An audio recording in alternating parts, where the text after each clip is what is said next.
Hello， 大家好，我是怡元，今天我们来做 SP 朗纳尔的测试。那这边包括技能测试，当然还有一些单条报告了，但那个单条报告大多数都是我队友那边打出来的。我是觉得单条报告没有什么太大的意义啦，虽然我自己也是有测试几份，还有可能有一些观众会要我去做 5v5 或者是 7v7 的测试，但我觉得那个也没有什么太大的意义，我们还是需要看实战的报告结果。但是你们也知道，现在960的 KVK 已经结束了，所以基本上是没有办法去实战了。这样如果你们真的要看什么单条测试 5v5 的报告测试，反正 SP 朗纳尔的试用期有7天了，你们就自己去做测试吧。首先要跟大家确认的就是朗纳尔的觉醒技能，在他还没有觉醒之前是针对该目标而已，但是在觉醒之后，只要打到的目标都会受到额外伤害。这个就是打出来的报告了，我们直接看第2份野蛮人的报告。因为 AOE 扫到之后，它会接着去放额外伤害的，所以在这边我们是可以看到朗纳尔的主动技能是已经触发了。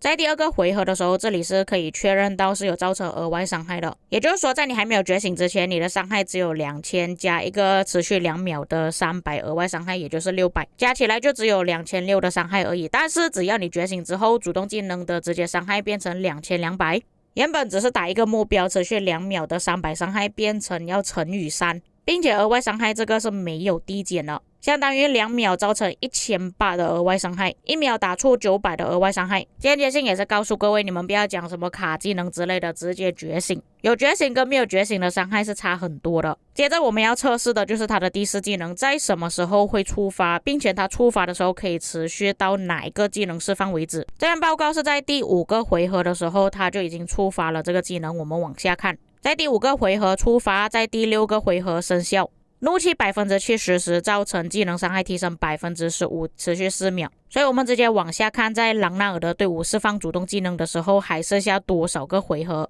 在这个回合，朗纳尔的部队是已经打出了直接伤害，这个是直接伤害之后的报告，是可以看到还持续15%的，可是在下一个回合就已经失效了。也就等于说，如果你们是想要使用朗纳尔这个技能的话，必须要用朗纳尔做主将。假设你们用朗纳尔做副将，你这个技能就没有办法覆盖到朗纳尔触发主动技能的时候，变成他打出去的伤害没有这么痛。根据朗纳尔的技能描述，他本身的伤害是比起 CP 还要更高的，并且朗纳尔这个技能是可以持续到朗纳尔打出第1次额外伤害的时候，也就是第1秒。额外伤害也是技能伤害来的，就变成他这边的300数值有的提升15%，然后攻击3个目标，而且朗纳尔的天赋是技能天赋，会比较痛一点。虽然 CP 的技能其实也不差，在他打到的目标可以降低30%的生命值，但是他所使用的是辅助天赋，只是比较硬，释放技能比较快，不像技能天赋可以提升这么多的伤害，所以换算起来的话，其实朗纳尔做主将会比较好，可以更加有效提升更高的伤害。当然也是要考虑到战场环境啊，就比方说可能埃及之战你需要跑快一点，或者是你很容易被打的情况下，就可能用辅助天赋。那么我的天赋是这样子点的，我知道看起来比较奇怪，因为我把天赋点数花在这个地方了，造成所有额外伤害提升6%，毕竟打到3个目标持续2秒1800的伤害，如果不提升这个天赋的话，感觉有点浪费。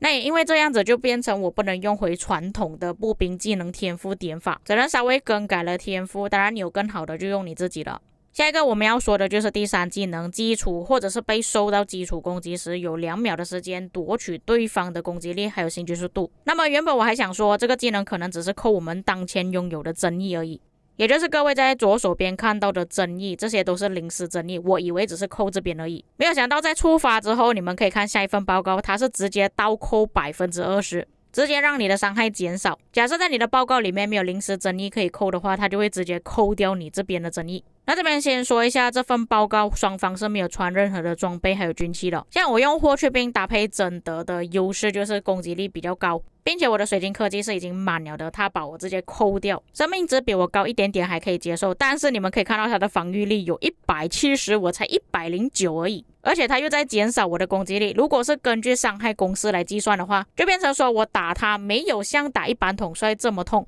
这边顺便提一下，这个玩家他是已经换上了密室，所以用司机搭配朗纳尔是没有问题的，他已经变成骑兵了。只能说朗纳尔这一套组合技是真的搭配的不错，并且你们别忘了他那个技能是通过基础攻击或者是受到基础攻击的时候，触发概率又有30%这么高。而且又没有冷却时间，如果刚好他这个技能触发的时候是敌方正在释放直接伤害，就变成说对方打的直接伤害就没有这么痛了，就变成说就算你这个队伍不是用辅助天赋也好，也是会让你的队伍变得比较硬。并且这边再给大家看一下他这里的触发概率到底是有多么离谱。在画面上各位可以看到，在第9个回合的时候，他这里是已经触发到了技能，然后夺取了我的 20% 攻击力还有行军速度，变成我的霍去病打出直接伤害的时候只有1万多而已。再来我们就是要看他的触发频率，你们可以注意看左手边的临时增益，我是一直不断的点选更多的回合，然后你们可以一直看到减少 20% 的攻击力。因为它的触发条件过于简单，又没有 CD 时间，就变成说几乎每一个回合都会触发到它这个技能，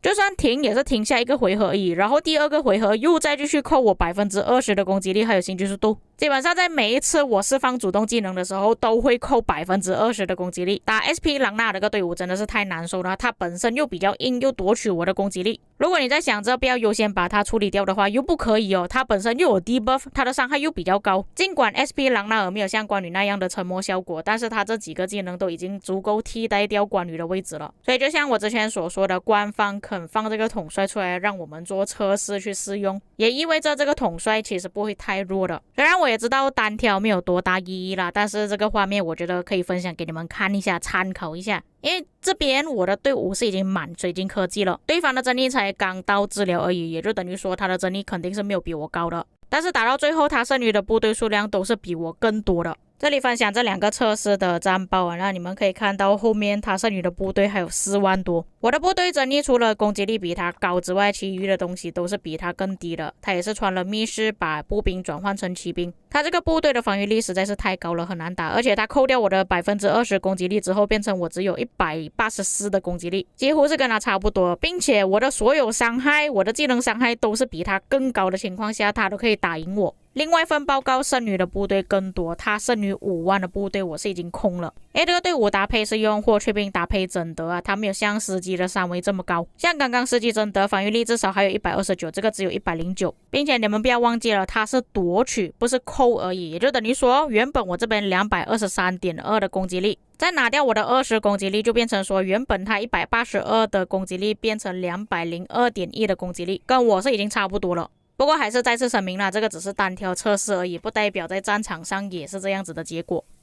至于后面那些报告全部都是我的队友他们自己去做的单挑测试，我觉得没有多大意义啦，但是我觉得还是有一些玩家想要看。总结来说，如果是以技能来看的话，朗纳尔的技能确实是不错的，但是我本人还没有实际带他去打仗过，所以也不确定他的报告是否会更好。但是一个统帅有 AOE 有 debuff 有额外伤害，自身还有携带 buff 的情况下，一般来说这种统帅不会太差的。还有我在影片中一直忘记的一点，就是他是夺取对方的技能，也就等于说对方的 20% 攻击力变成他自己的 20%，并且在前面我分享的报告你们也可以看到它持续时间到底有多长了。其实大家也可以默认为它那个 20% 的攻击力是已经存在了。不过其实我在想着是否朗纳尔可以拿来搭配流车一起用，就是把 CP 换下来变成我们只是需要用到一堆步兵的话，就是用朗纳尔搭配流车。那么以上就是本期内容，至于各位有什么要补充或者是有错误的地方，可以在评论区给我知道。如果你们不想要看单条报告的话，可以离开这个影片了。我们下个影片再见。